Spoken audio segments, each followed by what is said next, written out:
Hey guys, Stephen Bogren here from Pro Physique. Today I want to talk about how to be successful on your diet.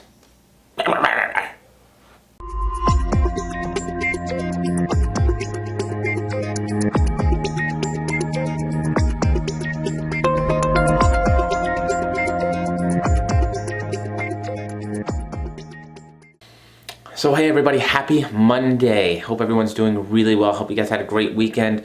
Oh man, I know I did. I just kind of stayed home and relaxed and it was nice. It was real nice. Things were good and food was good and life was good and it was nice. So hopefully everybody's doing great. And we're into 2020. All right, man, dude, diets have started up. I've had people dieting a little bit before. I've got people in prep. I've got people with 2020 goals of losing weight and gaining weight and doing all the cool things. So let's talk about how to be successful on a diet, because I think that's going to be different for everybody. But let's talk about it from day one, number one, first diet. Let's go.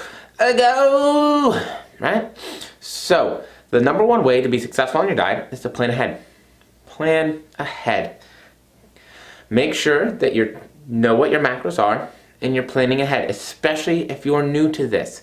Really, really important that we plan ahead. Did I say plan ahead yet? Plan ahead. That's what's going to help us to be successful. When we're new to this, it's really hard to do things on the fly. It's really hard to just say, hey, I'm going to make this fit. I'm going to make that fit. It's much easier if we have a game plan ahead of time. So even if that game plan is just 2 of our main meals a day, well, hey, that leaves us with a set amount of numbers that then we can play with.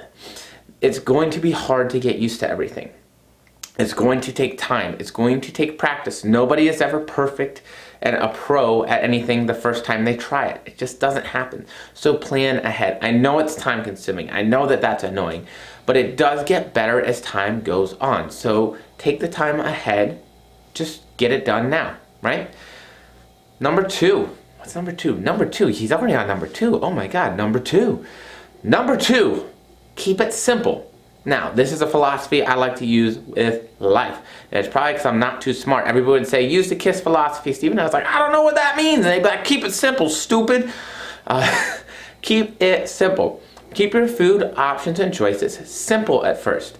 Yes, you can absolutely progress them over time. Yes, you can absolutely start utilizing more like fun foods and things that are different and like making your own recipes and those kinds of things. But at first, when you're first starting off, keep it simple.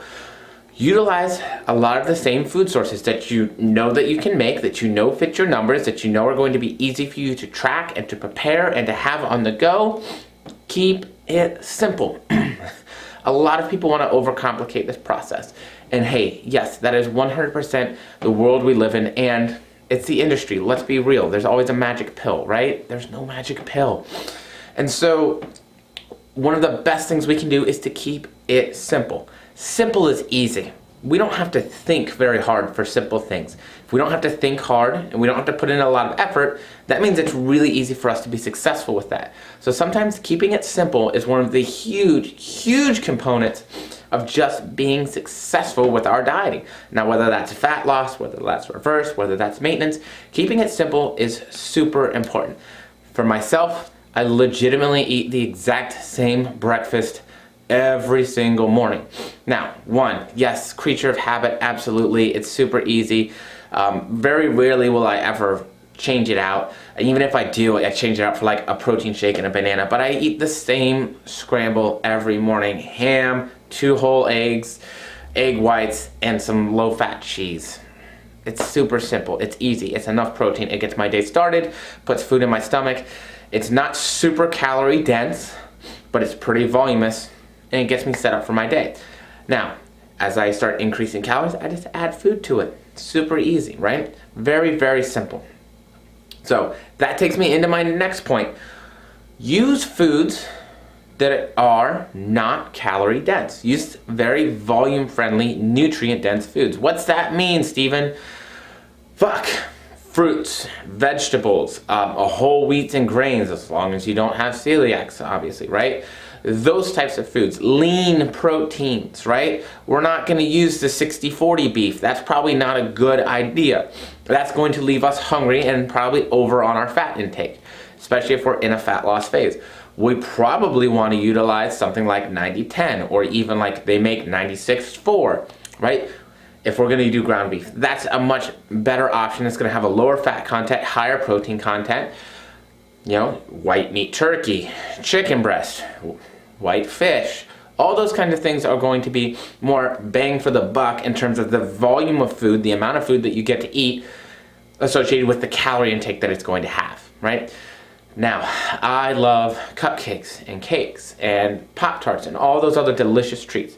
However, if I'm in a dieting phase and my calories are low, guess what? I'm probably not going to be eating many, if any, of that stuff or of those things. It's just not going to happen because I want to be as satiated or as full as possible. Well, how do I do that? Well, I do that by eating a lot of fruits and veggies and salads, right?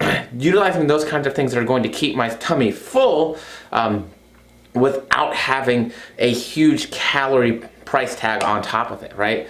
And so we want to make sure that we're making those wise choices, especially when we're going into a fat loss phase and we're trying to diet and we're trying to limit our calorie intake to improve our body composition. Super duper uber important that we make sure that we make wise food choices. Now, is it super important, duper important, even uber important? Yeah. Absolutely, that we have something that's manageable in the long term. Yes, 100%, you're absolutely correct. We don't need to do any kind of diet that's going to cause us or demand from us that we have to take certain food groups out of our diet for the rest of our lives. However, if we are pushing hard in a dieting phase, some food options will make more sense and some will make less sense. We want to do the ones that make more sense, right? Now, next one, utilize things that still make food taste good. Now, this is going to be one of those things, like they have them, right? They have like no calorie syrups, like Walden Farms, you know, things that you can use to flavor, and no calorie. They have some calories, but it's pretty minimal, right? We can use those things. Now, for me, you have to be careful about using too much, because if you're like me, my digestive system doesn't like a lot of that, and I will, in fact, diarrhea my stool away if I eat too much of that. But and there's also things like Splenda for sweetening coffee. There's also, you know, we can drink coffee black. We can use low fat or low sugar creamers for our coffee, right? We can use low fat cheese, or, you know, a no fat cheese. They make no fat cheddar cheese. Yes, they do. Or cream cheese. Yes, they do.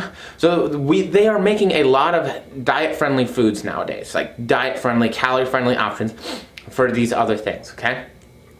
So sometimes when we're in a calorie deficit and we're saying, ugh, this sucks, all I'm eating is veggies and stuff, right? All I'm eating is this and that. Well, we can utilize some of these things to make it a little bit easier. So we have something that still kind of tastes good, or that gives us a little bit of that, like that flavor of whatever it might be that we're craving. And we can do those things. Same thing with that lean ground beef, right? We can use a lean ground beef. We can use maybe an Eggland's Best egg. It's 1 gram less fat per egg. Throw an egg on it, throw some fat-free cheddar cheese on that. Do like maybe a thin sandwich round thing. Boom, we get a burger even without having to throw a ton of calories at it. So there's always options. So even though, yeah, maybe Pop-Tarts aren't the option, maybe the Twinkies aren't the option, maybe the cupcakes aren't the option, but we can do other things that still allow us to have variety in our diet, still be healthy, and still make progress towards those body composition goals that we have. I think 4 is enough. Is 4 enough? 4 is enough, guys. I'm going to leave it there for today. Hopefully this helps for some of us getting into the dieting phases. Hopefully it helps even reiterate some of the things for those of us that have done it a million times before. And hopefully it helps us to continue for what I am praying is a very successful already 2020 for everybody. So I'll leave it there, guys. Y'all have a great week, and I'll talk to you soon.